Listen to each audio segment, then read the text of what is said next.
Just দারুণ।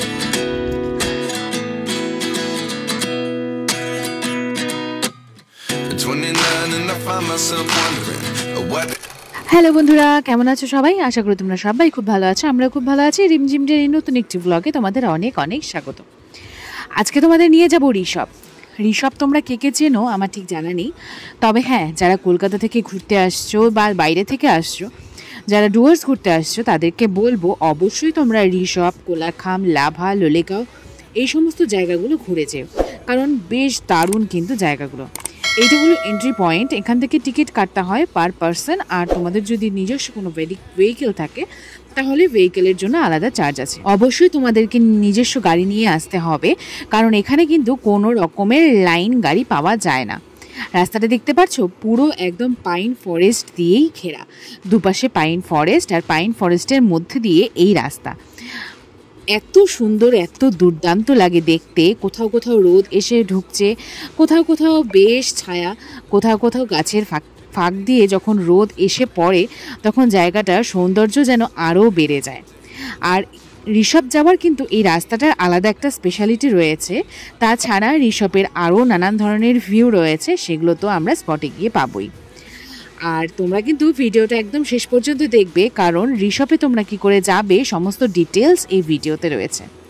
আমরা যখন যাচ্ছিলাম এই রাস্তাটা দিয়ে, আমরা শুধু ভাবছিলাম যে কোথায় দাঁড়াবো, কয়েকটা ফটো ক্লিক করব।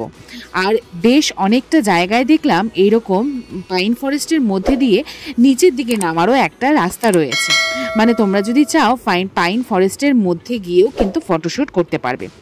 প্রচুর প্রি ওয়েডিং ফটোশ্যুট এখানে হয়ে থাকে, নানান ধরনের ফটোশ্যুটও কিন্তু এখানে হয়। তো মেইনলি ঋষভটা কিন্তু কালিম্পং ডিস্ট্রিক্টের আন্ডারেই পড়ে থাকে। আর কালিম্পং ডিস্ট্রিক্টের আন্ডারে যেহেতু এই ঋষভটা কিন্তু একটা ছোট্ট ভিলেজই বলতে পারো। কালিম্পংয়ের আন্ডারে থাকা এই ছোট্ট গ্রাম ঋষভের মূল ব্যবসাটাই কিন্তু ট্যুরিজম। কারণ এইরকম পাহাড়ের ধারে গড়ে ওঠা ছোট্ট ছোট্ট সুন্দর গ্রামগুলো, যার সিনিক ভিউ খুবই সুন্দর, এই সমস্ত জায়গায় যারা বাস করে, গ্রামে যারা বাস করে, তাদের মেন ইনকাম সোর্সটাই হলো ট্যুরিজমের ওপর ভরসা করেই তাদের জীবন চলে থাকে। তো সেই জন্য এই ঋষভকে ঘিরে প্রচুর রিসর্ট, প্রচুর হোমস্টে, নানান ধরনের জায়গার ভিউ নিয়ে সমস্তটা গড়ে ওঠে। আর তোমরা গেলেই বুঝতে পারবে, প্রচণ্ড গরমে আমরা যেখানে বাস করি সেখানে এই ঋষভ, লাভা, লোলেগাঁও যেখানেই তোমরা যাও, সেই সমস্ত জায়গার টেম্পারেচারটা কিন্তু অনেকটাই লো। আর যেসব জায়গায় সূর্যের রোদ পড়ে না, সূর্যের তাপ পড়ে না, যেমন এই গাছগুলোর ফাঁকে ফাঁকে, সেই সমস্ত জায়গায় তো আরও বেশি ঠান্ডা থাকে। আমরা যেদিন ঋষভে পৌঁছেছি সেদিন একটু মেঘলা ছিল ওয়েদার, তাই সব থেকে বেস্ট যে সিন ঋষভের কাঞ্চনজঙ্ঘা, সেটা কিন্তু আমরা খুব একটা দেখতে পারিনি। ওই হালকা মতো বোঝা যাচ্ছিল মেঘের ওপর দিয়ে এই যা, তবে চারিপাশটা দেখতে কিন্তু বেশ সুন্দর লাগছিল। তো আমরা এখন এসেছি কিন্তু ঋষভে, এখন মোটামুটি 12:30 মতো বাজে। আমরা সকালবেলা ব্রেকফাস্ট করে হোটেল থেকে বেরিয়েছি, মানে রিসর্ট থেকে। আর এখানে দেখো, এটা হলো এই যে ভিউ পয়েন্ট, এখানে আই লাভ ঋষভ লেখা প্রত্যেক জায়গায় দেখা যায়। যাই হোক, আর এই পেছনে, একদম এটার পেছনেই পাহাড়টা, যে এই পাহাড় থেকে কিন্তু কাঞ্চনজঙ্ঘা ভিউ আছে। তবে আজকে আমাদের লাগটা খারাপ, তো পাহাড়টা দেখা যাচ্ছে না আজকে। তবে এখানে থাকলে, 1-2 দিন থাকলে, ভোরবেলা ওয়েদারটা একটু ভালো থাকে, মেঘটা কম থাকে, তো সেই সময় হয়তো দেখা যেতে পারে। আর একদম পুরো সাইডটা কিন্তু এই সমস্ত পুরোটা দেখছো, এই সবটাই কিন্তু রিসর্ট।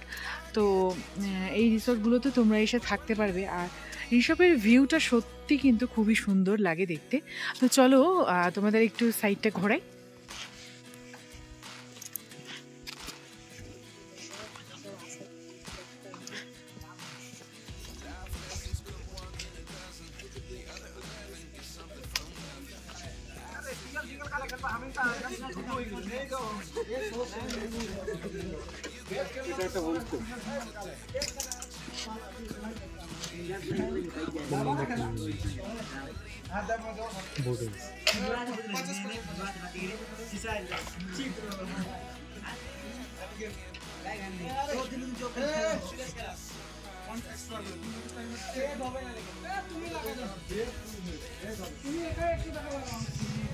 এখানে পারে বলুন দিয়েছে।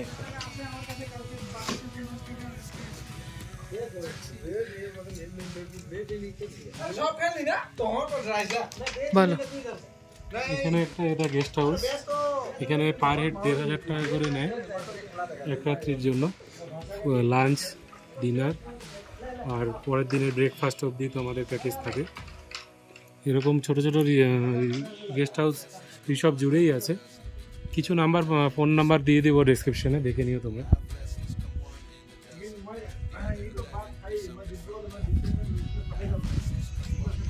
সে কই গেছে? ফটোর দেয় না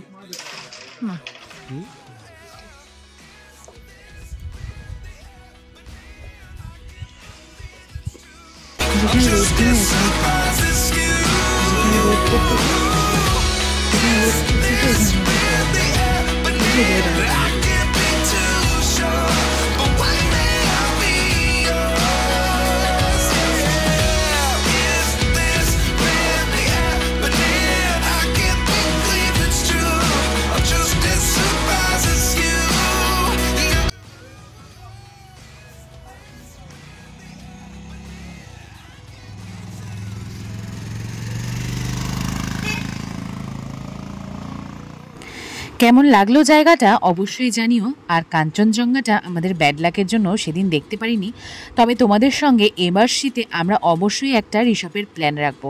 কাঞ্চনজঙ্ঘা থেকে শুরু করে আর স্নোফল সমস্তটাই তোমাদের সঙ্গে শেয়ার করার চেষ্টা করব। ঋষভে কিন্তু স্নোফলও হয়েছে লাস্ট ইয়ার, দারুণ সে ভিউ। আমি যাদের যাদের সঙ্গে আমাদের পরিচয় আছে, যারা গিয়েছিল তাদের ভিডিওতে দেখেছি, এত ভালো লাগে, এত সুন্দর লাগে সেই স্নোফল, মানে একদম বরফের চাদরের ঢাকা, হোমস্টের চাল থেকে শুরু করে হোমস্টের উঠোন পর্যন্ত। তো এতটাই সুন্দর জায়গাটা। আর এই যে দেখতে পাচ্ছ, এই জায়গাগুলো কিন্তু প্রি ওয়েডিং শ্যুটের জন্য একদম উপযুক্ত। যারা ভাবছো এরপরেই নেক্সট তোমাদের বিয়ের ডেট আছে, এখানেই প্রি ওয়েডিংটা সেরে ফেলতে পারো।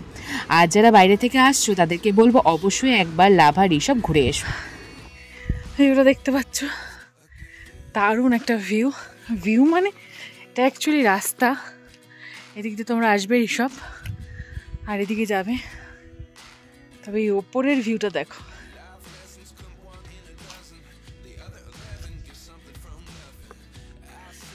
দারুণ, জাস্ট দারুণ। তো এই যারা প্রি ওয়েডিং করতে আসে, এই পাইন ফরেস্টও কিন্তু প্রি ওয়েডিং করে। বেশ সুন্দর জায়গাটা, ফটোশ্যুটের জন্য দারুণ। এত সুন্দর প্রাকৃতিক দৃশ্য দেখলে কার না ভালো লাগবে বলো।